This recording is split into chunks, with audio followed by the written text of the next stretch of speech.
Welcome to Celebration Sunday 2020.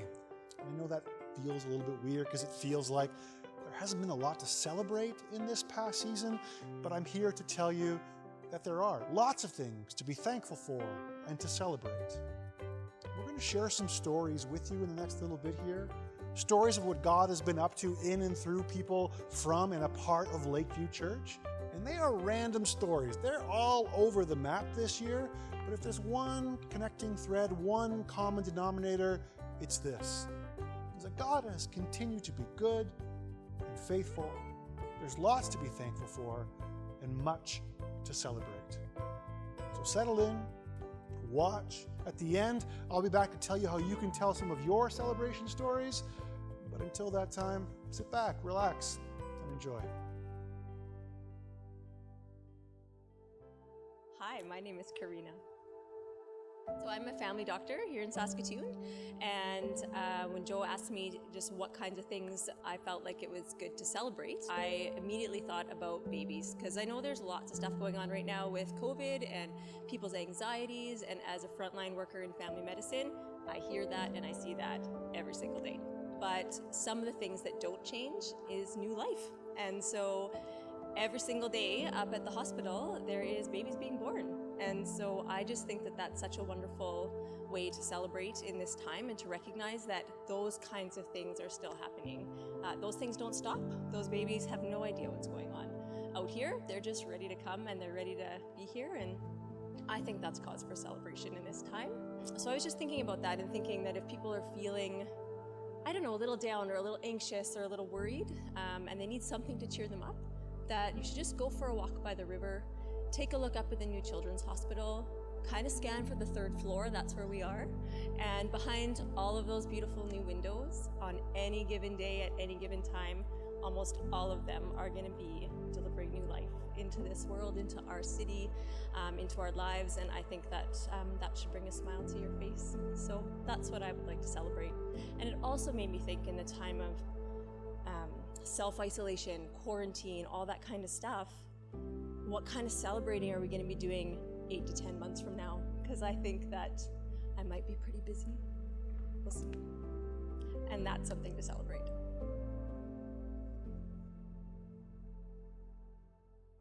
My name's Andrew, but people call me the Friendly Atheist. So I've been around Lakeview for about a year now. Came for my first time last Good Friday. It was a rather dark experience, literally, and I couldn't see staff, but once you get up and you start seeing the actual sermons, I started to realize these are just regular people too. There's no pomp and pageantry of watching someone walk down the aisle. No one's wearing a robe. It's just regular people preaching the Word of God. I was able to connect with the Alpha program, which was great because I'm coming together with people who are either new to Christianity, and it was a place where I could ask tough questions.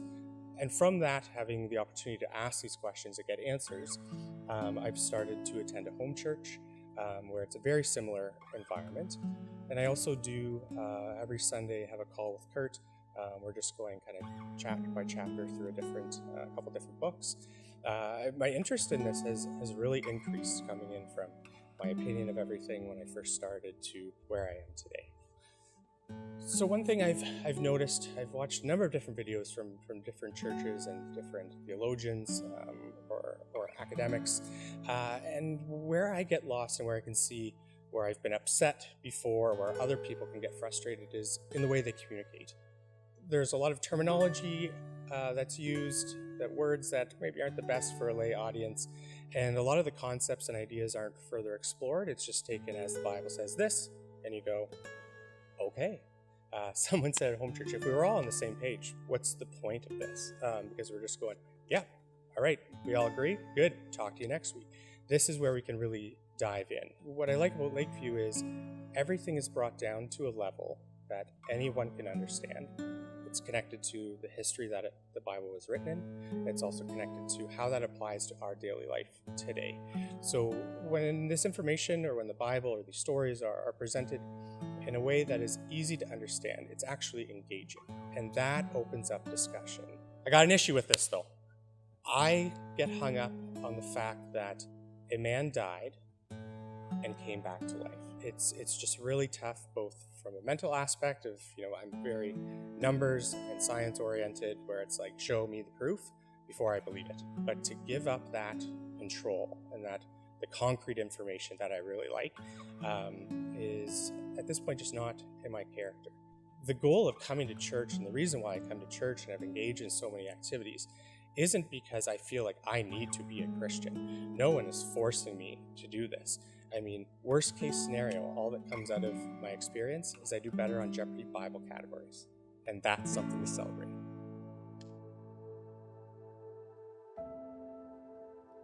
Hi, my name's Erin. My name's Abby. And I'm Joel. My boys have only known Lakeview Church. They came here when I went to Mom's. When they were old enough to help out, I said that they needed to give back to the church. That church has helped me, prayed for me so that I could have them, because we had a hard time conceiving. So I just needed to know that they felt the same peace that I did when they came to church. And then when they were old enough to join youth, they were very excited about it and help out in the children's ministry. Serving at kids, it's fun. It's sometimes challenging. I enjoy making the kids laugh. I enjoy making them smile. It also gives me something to do on Sunday. You feel you can really help out the kids. Like, they come to you and they're maybe a little shy or a little kind of bored. You can kind of entertain them and maybe bring them closer to God on the way there. When I see my boys serving, it's fills my bucket. It gives me hope for their future. I pray many times that they would become good husbands, good fathers, good employers, good Christian men. To me, this is just a natural step in the progression to being just an all-around, well-rounded man. When things come back to normal, I think I'm gonna just love meeting back with my friends, the youth groups, all the boys I miss, hanging out with them. It's gonna be great. All the youth leaders, I miss that. I miss that too. Hanging out with them, it's like a fun way to bring you closer to Jesus, other than just like sitting and listening to people preach isn't always for everyone. So it's fun to break off and talk about Jesus, and it helps bring you closer to God. And with all of that, that is something to celebrate.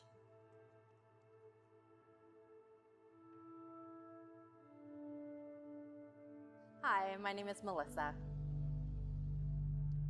I'm a foster parent, and I've been fostering for just over 3 years now. I started with my first foster placement, a beautiful little 3-month-old girl. And the amazing thing is that through Lakeview Church and the Hands at Work Sons and Daughters program, I've now become kind of a mentor partner with that same foster daughter's family. Now we meet regularly through chatting, not in person right now, but yeah, to keep in contact, encourage them. So that's been a really great connection to kind of see that full circle, which doesn't happen very often, that you get to continue contact with the family. So through this journey, I've been able to learn a lot about myself and what it means to have support and to be able to ask for help when I need it, and to really strengthen my faith and connection to family and church family, but also I've been able to make other connections with other foster families within the church and the wider church community in Saskatoon. As a single foster parent, there's other challenges with me trying to do it by myself. As a lot of parents are finding out right now, when you don't have the extra supports, it's really hard, and sometimes you just have days that really suck. And trying to get through those and start every day over and figure out how to get through another one, and yeah, just take it one day at a time. I was recently encouraged by a social worker talking with a mom who has addiction issues, but she's happy that her child is in my home and being cared for and doing well and thriving. So that's something to celebrate. Hi, my name is Matt. And I'm Aiden. So when I started working at the church 3 years ago, coming on 4 now, I became a small group leader in senior high, and one of my small group boys was Matt. And through that, we've just kind of built this relationship as a group of guys. And so when he eventually got to the age where I was like, all right, this guy's becoming a dude who I think could disciple younger students well, I invited him to come and join. And he came in this year, and he's kind of just blown my socks off. And he's just like really invested in the boys. And it's cool to see someone who was a youth kid actually lead other youth kids. It's really cool, and the payoff is huge for me as a junior high pastor and as a small group leader. But then even it kind of accelerated even more when COVID hit, because it was like, all right, we all have to refigure out what we're doing because we've never done church online or youth online. We don't know what to do. And so when it came to small group, we just were like, leaders, can you just contact your kids, please? Them and Matthew and his co-leader Dean were just outstanding, and I get tons of emails and messages from parents more than any other small group about Matthew being like, it's so crazy that there's this senior high kid who's investing in my junior high kid. And I've seen parents cry and all kinds of things about the impact that he's had on the students during COVID. And so it's been super encouraging just to see a student grow up and like just be passionate about Jesus, be passionate about seeing others follow Jesus too. So I decided to become a junior high leader just because, like, I think it really just started on the Toronto trip when I was helping out at some of the day camps there. It was like kind of put in this leadership position, and it was, something that was kind of like new and interesting to me. So then it's like when I got back to Saskatoon, I was kind of looking for new opportunities to, find kind of leadership positions. So then when Aiden asked me if I would want to be a junior high leader, I jumped right on that and decided to go with it. Best thing been a part of at junior high, I don't know, I think it's just been like bonding with the guys and just seeing them like grow as a group from like day one, not really knowing each other all that well to like, I don't know, actually like hanging out and enjoying time together and just sharing in small group. It's been really great.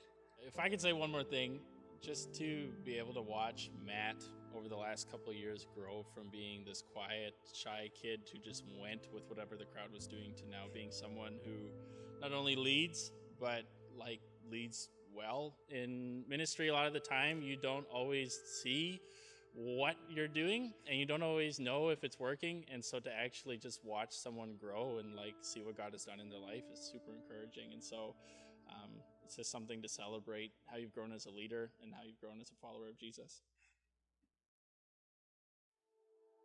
Hi, I'm Mike.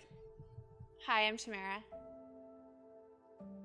Yeah, so last year, at the end of March, our baby girl Ella was born, and things were going pretty good. I was off work, and one afternoon, Tamara went up for a nap in the bedroom, and all of a sudden I heard a big bang, and so I went up to the bedroom and checked it out, and Tamara was on the floor having a seizure and ended up calling 911, and they came with the ambulance and rushed you to emergency. You had one more seizure in emergency, and then they rushed you up for a CT scan, and they found a rather large tumor on your front, pushing on your frontal lobe.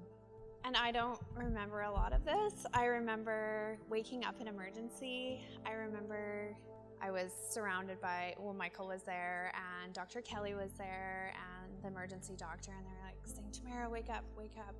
I remember waking up and kind of being in a bit of a confusing state as to why I'm here. And then Dr. Kelly told me that I had a brain tumor and that I would need brain surgery. It was a couple days later when I was admitted to the neurology ward, where he came up to me and he kind of explained things, and then I just remember really crying. Said that the tumor was very close to an artery that supplied blood to my legs, and one of the possible side effects of the surgery was that I might not be able to walk again. So I remember that was hard, it was a hard moment and hard to absorb that information. Yeah, it was one of those surreal moments, I guess, when you're sitting in emergency or any of the wards and you're like, is this really happening? Like, when am I going to wake up from all this? Well, the biggest thing was having a 10-day-old baby and a toddler at home, and I just wanted to be at the hospital with Tamara and like be by her side. So it was awesome. Like, family from out of town, and I have family in town, they came and did like the night shifts with the baby and took turns with that and watching Caden, my parents, and home and back to the hospital, home and back to the hospital to kind of juggle the two worlds. But it was really nice just to be able to be in the hospital with you as you're in that, because if we wouldn't have had our support network watching the kids, I would have had to be there, and you would have had to be there by yourself. So that was really, really nice to...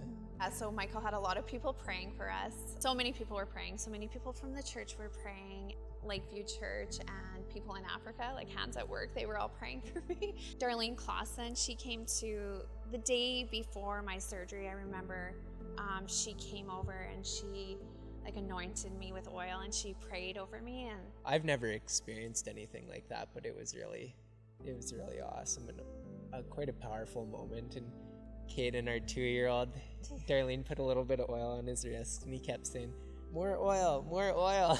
It was, I don't think I'll ever forget that, but it was a pretty special moment to have. And then April 25th, I had the surgery, and I just remember waking up from the surgery, and the first thing I did was I just started moving my left leg. And I was so thankful because, the surgery went well, and I could use my hands and my legs, and I was so thankful after the surgery that everything had went well. In a lot of ways now I feel thankful that we were able to experience this, because we view it as a miracle that we were able to partake in a miracle that Jesus performed in our lives today. Jesus healed 2,000 years ago, but he still heals today, and his resurrection power is so real. And that's something we're celebrating. I'm Amanda. And I'm Jason. Well, for myself, I've been going through this process. I'm a bit of a armchair theologian, and me and some friends have been deconstructing our faith over the last 10 years or so. In that time, a friend of mine, who's now a pastor, said, if you're ever thinking of moving on, if you feel that that's what you need to do, you should really check out Lakeview. It's a great place. And when that time showed up, I said, we should probably check out Lakeview, and so we did. I've had an evangelical background, and all throughout Scripture I saw God's heart for justice for people who experience oppression and marginalization, and felt called to do justice work myself, but it was rare that I heard justice from the pulpit, and that felt like a disconnect for me. So when I heard about Lakeview, it was from Jason, and heard about the justice-oriented teaching series that you were doing, Reconciliation, and more recently the Climate Care or Ecological Justice series, I just loved hearing justice from the pulpit. And then also just hearing biblical foundations of justice in everyday teaching. I'm really grateful that Lakeview has the courage to have difficult conversations. Yeah. And when we first came here, I think there was a quote from N.T. Wright, and I was like, oh my gosh, this is the best place ever. So we decided to go to Next. It was a week after we started going to the church. Seriously. We were at Next. We had come from a small church where we knew almost everyone. And so for me, I found coming to a large church where we knew very few people to be quite socially isolating. So what I really appreciated about Next was to actually meet people, learn their names, and to start to see more familiar faces in the subsequent Sundays. So that really mitigated that sense of social isolation for me. Yeah. Oh, and let me be honest, Next, the snacks cover a multitude of sins, and the snacks at Next is on point. It's really good. Yeah. You had a popcorn bar? What's that? Anyway, right?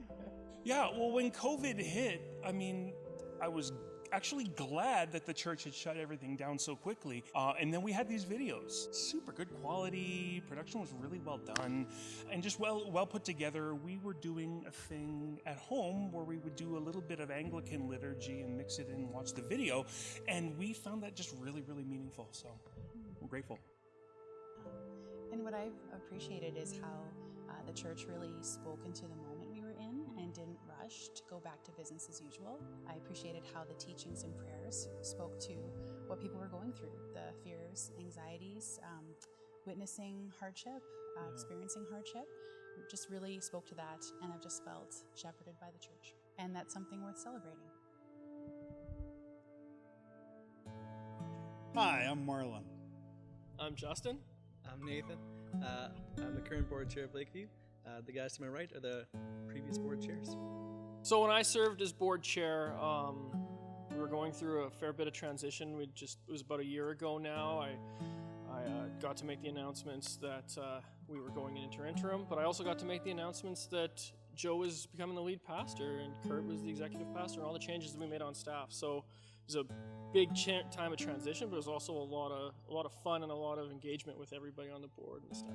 Well, I've actually been board chair twice, so went through it 2 times, and the most recent time it was actually a period of relative stability and a lot of fun. Yeah, so now I'm the current board chair, and it's been awesome. I would say the last 2 months have been a little bit new for us as a church, new for us to walk through this together with the staff, with the leadership. But again, I couldn't be prouder to be board chair right now in this time. I would think everybody should be board chair at some point. During my time as chair, there was a lot of stability came to the church. There had been a lot of changes prior to that, and it was good to have a period of stability.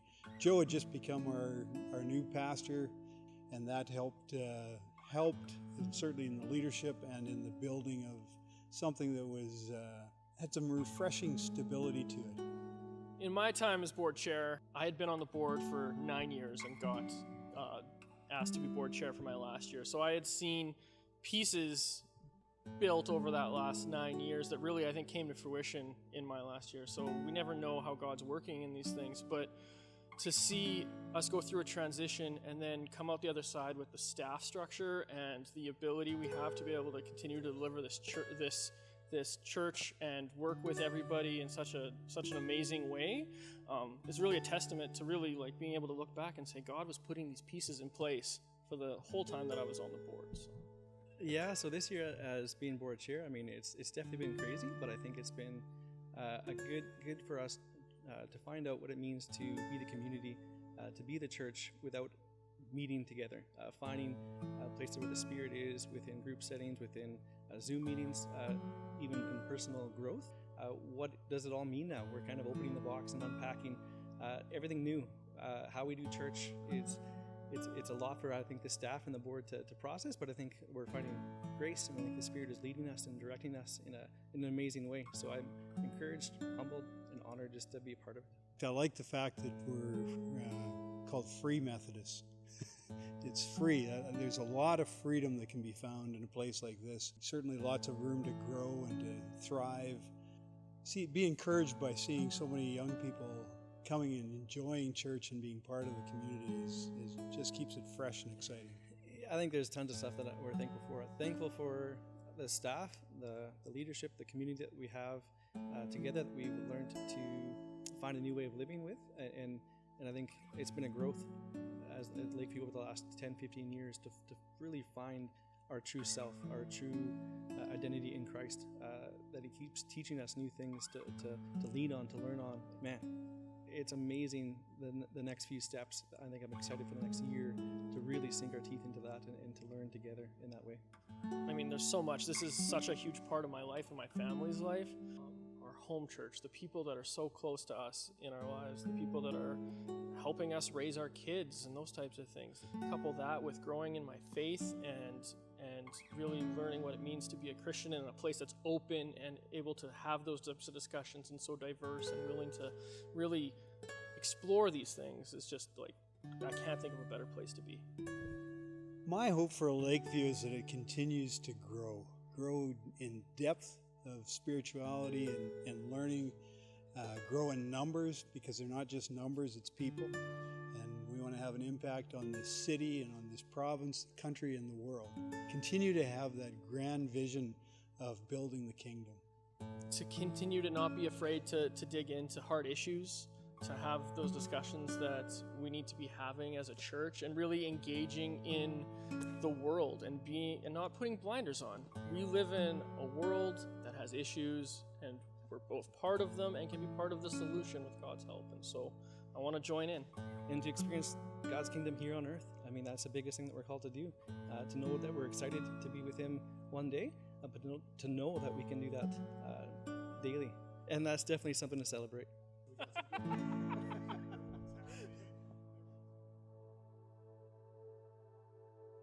I'm Youngie. And I'm Joel. Our home church is fairly large. We have 14 adults and 8 kids. I guess we've adapted pretty well. We've been doing Zoom meetings every week, but it's been fun seeing everybody on there and praying for each other and not necessarily talking about the sermon, but we talk about our lives and how we're adapting to the new normal. Most like that home church is the kids' time. So they used to see their friends every week, but then they can't. So that's the most time like their kids are how they've been doing the last week. And then adult, we can just a little bit of jump in there and then talk about how we've been doing too. So that's our home church adapting to COVID. Well, it's our first time hosting, so I think the meal times are the best. Young is an amazing cook, so she makes large meals for everyone, and she just wanted a chance for families to come and not worry about food, and not worry about dinner, and just come and have fun and enjoy the fellowship. After the meal, we have a small kids time too, and then they really loved it. We start with their little worship songs. They actually did on Sunday, and then we have a little story time, and we're kind of planning what we can do, what they can do throughout the week at school. And then one time I kind of skipped that time, and then kids were saying, what about our home church time? They're actually really looking forward to have the home church time, so which is really great. I wanted to do home church because just for the community. That's something that I felt like we've been missing in our church life back in now that we found it here. Just meeting different people, having different perspectives on different issues, and it's just a whole new world for us, and it's been amazing. And all of that is something to celebrate.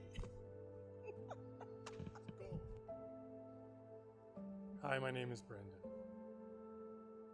Amber and Harrison and I, we really love attending Lakeview Church. Amber has found many good friends in the moms group. Harrison has found good friends in the children's ministry. So it's really neat for all of us. We're all plugged in here. Through some of the teaching series, I really enjoyed the truth and reconciliation. And I have to admit that some of my thoughts and attitude towards the First Nations people was wrong. I remember one of the speakers saying that we all have our part to play in reconciliation. Last year when we were coming home from the south of the province, we filled up at the Cowasis gas station just east of Regina. There was an older First Nations gentleman pumping our fuel. So I prayed and I asked the Lord, give me the words.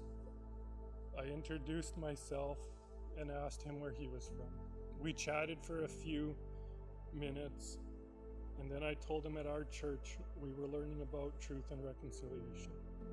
I told him I was sorry for what my ancestors had done to his people. He said we all have to forgive each other and move forward. As I got back into our vehicle, I told Amber and Harrison about the conversation that I had had. I also felt my heart soften. Lastly, I would like to share a snippet of our fertility journey. So last February, Amber was in Vancouver at a fertility clinic there. I was in Saskatoon, and Harrison was in the south of the province at his grandma and grandpa's. Typically, February is tough on all of us. It's brutally cold and not a lot of fun, except for Amber. She was in Vancouver. One Sunday after the service, I came up for prayer, and I met Calvin and Lori Fair. I told them about our situation.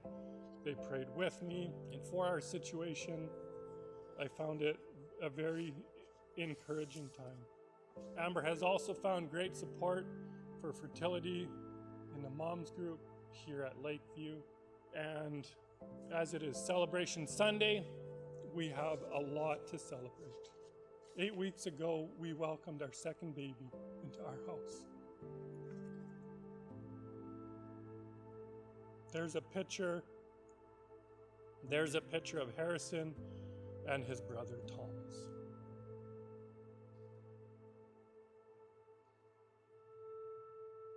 I hope you enjoyed those stories. I hope you recognize some of those faces. And I hope they were good reminders to you that God continues to work and be faithful and be present even in uncertain times. And like I said earlier, there's a chance for you to add your stories to theirs. We're actually stretching out this Celebration Sunday and turning it into a Celebration Sunday week. So on our Facebook page, every single day this week, we'll be posting brand new stories about good things that God has been up to in and through our church community. And there's going to be an opportunity for you to add your stories as well. And then at the end of the week, on the Saturday, June the 13th, we're working on something. I think it's all going to come together. We're working on a family movie drive-in. We're going to do 2 features. It's maybe like 50 cars at a time, a chance for you and your family to sign up, and that'll be a way for us to sort of be together and celebrate this gradual reopening of our city and province. So keep your eyes tuned, ears peeled for that, and hope to see you there. Until then, love God, love others, and tell His story.